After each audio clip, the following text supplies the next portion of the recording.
This will be a demonstration of the Hummy micro-draw blood transfer device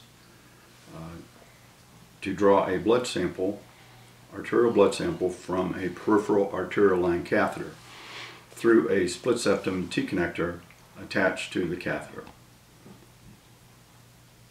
First, you need to gather the appropriate materials to do the draw, which would be the Hummy micro-draw device itself, a 1 ml self-venting syringe for blood gas, and the appropriate prep material for the split septum T-connector. First, you would prep the T-connector according to your hospital policy, and then clamp the T-connector to prevent fluid flow into the T-connector from the line.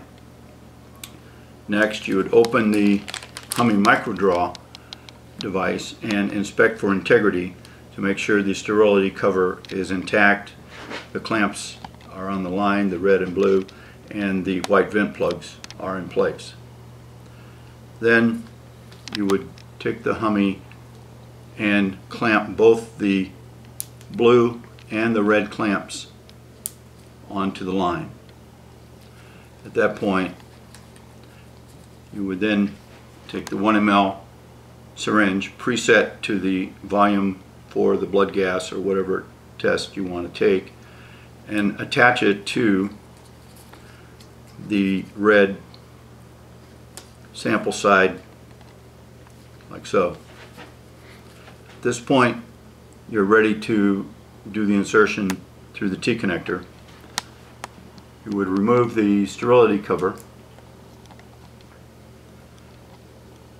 and at a 90-degree angle into the T-connector and insert it fully until it seats inside the catheter hub. Then you would unclamp the waist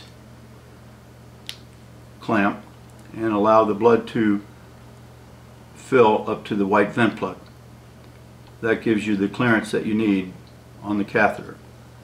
Then reclamp the waist and go to the sample side and unclamp the sample, holding the syringe in a tip down position. Allow the sample to fill to the desired volume, and then reclamp the clamp.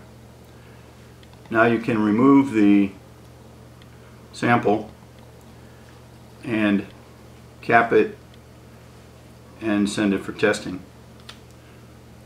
At this point, you would then remove the Hummy completely from the T-connector and discard it. Then you would come back and re-swab the T-connector and unclamp the clamp to resume normal monitoring. There is no need at this point to flush the catheter, as the pump will flush the catheter out in a matter of a couple minutes.